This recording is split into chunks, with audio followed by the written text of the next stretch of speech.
Olá e bem-vindos! Hoje a gente vai mergulhar num tema que, olha, pouca gente para pensar, mas que diz muito sobre gestão pública. Qual seria? O que acontece quando o governo precisa se desfazer de alguma coisa?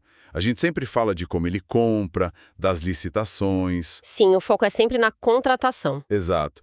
Mas e o caminho inverso? Como é que se vende um prédio antigo, um terreno, ou até, sei lá, os computadores que já não servem mais? Pois é, parece uma simples venda, né? Mas no setor público, isso abre uma verdadeira caixa de Pandora.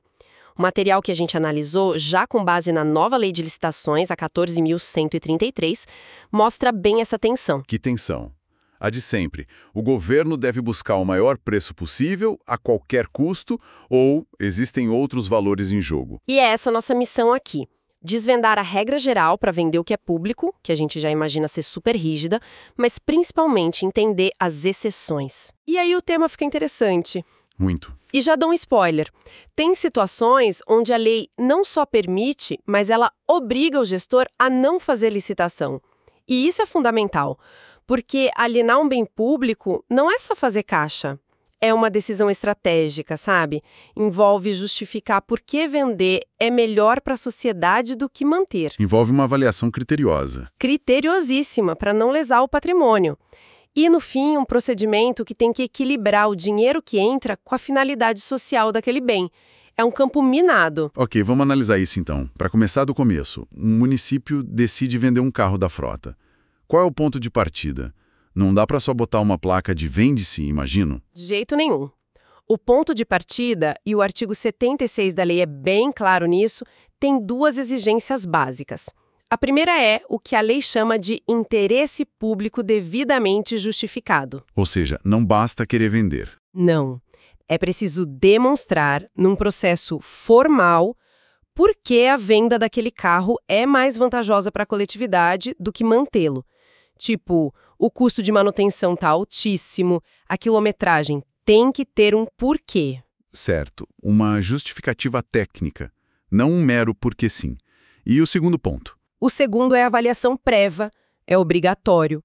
Um laudo técnico precisa dizer quanto aquele bem vale no mercado. Ah, claro. Uma trava de segurança para garantir que não vão vender por um preço vil, né? Exatamente, para não vender por um valor irrisório. Essas duas coisas, interesse público e avaliação, são o alicerce de qualquer alienação. Faz todo sentido. Mas o material aponta uma diferença gigantesca entre vender um carro, que é um bem móvel, e vender, sei lá, um terreno, um bem imóvel. Não é só o valor, certo? A diferença é abissal e está no controle político. Para bens imóveis, terrenos, prédios, tudo que não se move, a regra geral exige autorização legislativa. Espera aí. O prefeito não pode simplesmente decidir vender a sede antiga da prefeitura? Não pode. Ele precisa enviar um projeto de lei para a Câmara de Vereadores e conseguir a aprovação deles. Nossa! E essa autorização não é só um carimbo, né?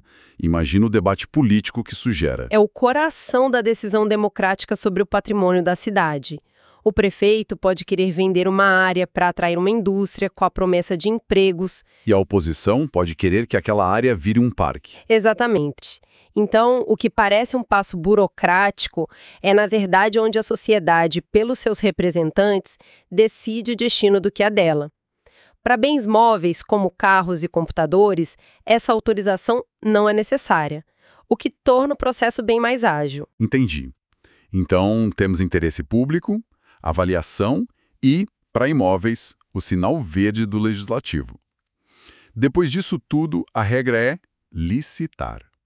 Mas a nova lei simplificou isso, né? Muito. E essa foi uma das grandes melhorias da Lei 14.133. Quando a licitação é o caminho, a modalidade para alienação é sempre uma só. Leilão. Sempre leilão. Sem exceção. Sempre leilão. E o critério de julgamento também é um só. Maior lance. O objetivo é transparente, é direto, conseguir o maior valor possível para os cofres públicos. Isso acabou com uma confusão da lei antiga, que permitia usar concorrência, gerava muita discussão. Agora não tem erro. Vai vender? Leilão. Quem der mais, leva. Isso. Mas o material que a gente analisou joga uma bomba nesse conceito. A figura da licitação dispensada. Isso é a mesma coisa que a licitação dispensável, que a gente ouve mais falar? Essa distinção é talvez a mais importante para entender a contratação direta na nova lei. E não são a mesma coisa. Qual a diferença? É uma diferença entre poder e dever. Na licitação dispensável, que está lá no artigo 75, a lei diz que o gestor pode optar por não licitar.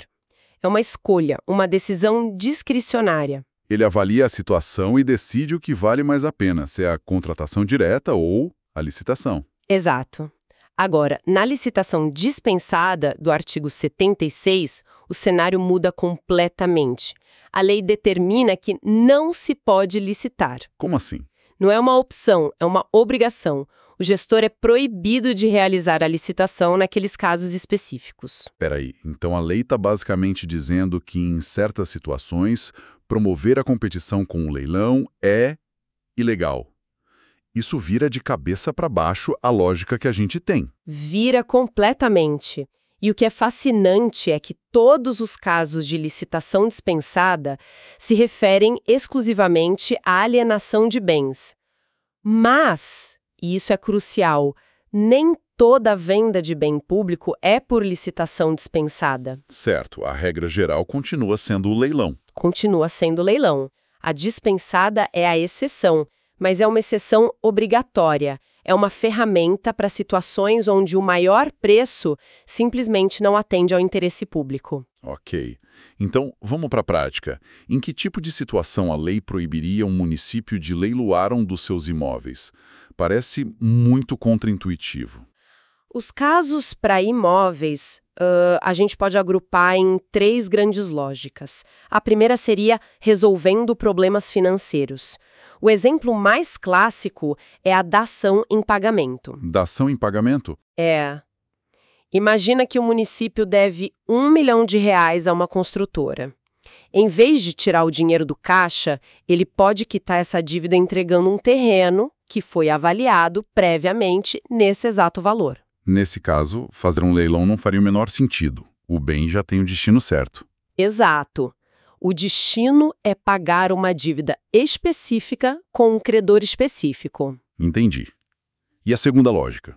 A segunda é a de cooperação entre governos. Aqui entram a doação, a permuta e a venda direta, mas com uma regra de ouro. Só pode acontecer entre órgãos e entidades da própria administração pública. Ah, então um órgão público pode vender diretamente para outro. Pode. A União pode doar um prédio antigo para um estado instalar uma escola, ou vender um terreno para um município construir um hospital. Mas espere um pouco. O que impede que eles combinem um preço amigo, abaixo do mercado, e prejudiquem o órgão que está vendendo? Essa é a preocupação central. E é por isso que aquela avaliação prévia que a gente falou no início é o pilar de tudo. Ela tem que ser rigorosa, bem fundamentada. O preço não pode ser arbitrário. Mesmo numa transação direta? Mesmo. Ele precisa refletir o valor de mercado e os órgãos de controle, como o Tribunal de Contas, estariam de olho. A ideia é que se o patrimônio continua sendo público, só mudando de mãos dentro do governo, a gente não precisa da competição do mercado para validar. Entendi. A lógica é que o bem continua servindo à coletividade. E qual é o terceiro grupo? O terceiro é talvez o mais importante. É o cumprimento de uma função social. É aqui que entram os programas de habitação e de regularização fundiária. A lei proíbe a licitação para vender ou até doar imóveis residenciais para famílias de baixa renda em programas habitacionais. Ah, claro. Se fizessem um leilão para as casas de um programa tipo Minha Casa Minha Vida, o resultado seria desastroso. seria a negação completa do programa. Exatamente. O objetivo ali não é ganhar dinheiro, é garantir moradia.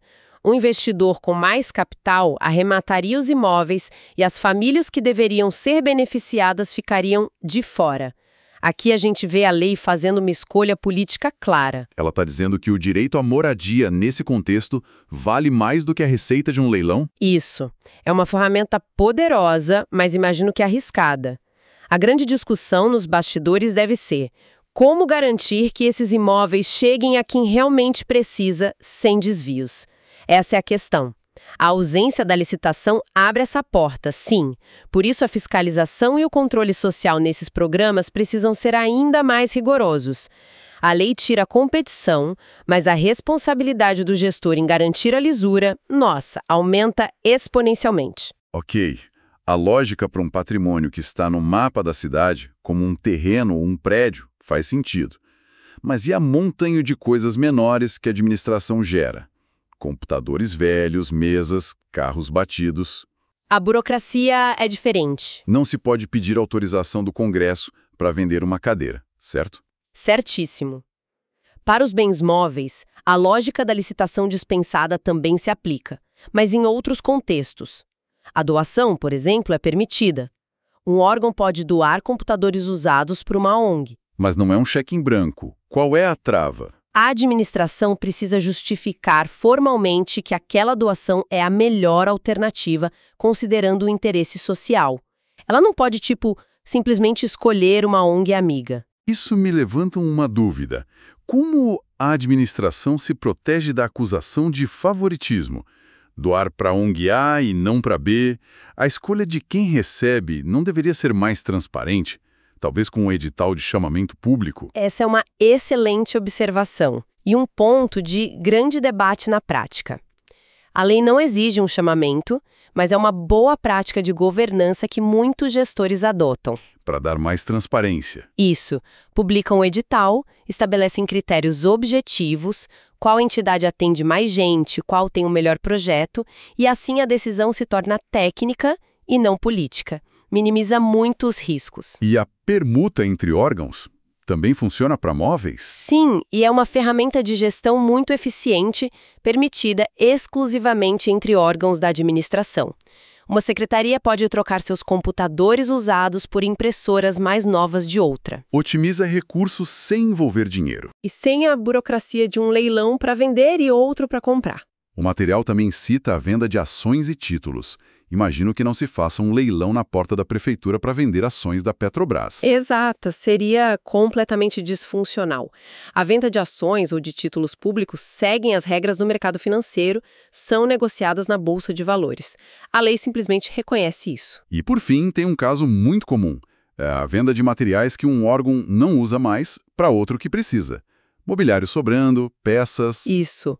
Um pode vender diretamente para o outro, evita desperdício e gera economia para os dois lados. Então, o que tudo isso significa? Juntando as peças, fica claro que vender um bem público não tem nada a ver com uma venda de garagem. Nada. Existe uma regra geral muito clara, o leilão, para buscar o maior preço. Mas as exceções são tão ou mais importantes e são obrigatórias. Essa figura da licitação dispensada é uma ferramenta para proteger o interesse social ou para tornar a própria máquina pública mais eficiente. Precisamente. A lógica por trás das regras é dupla. De um lado, maximizar o retorno financeiro, que é o princípio do leilão. Do outro, permitir que o patrimônio público cumpra funções que o dinheiro não compra. Garantir moradia, facilitar a cooperação entre órgãos.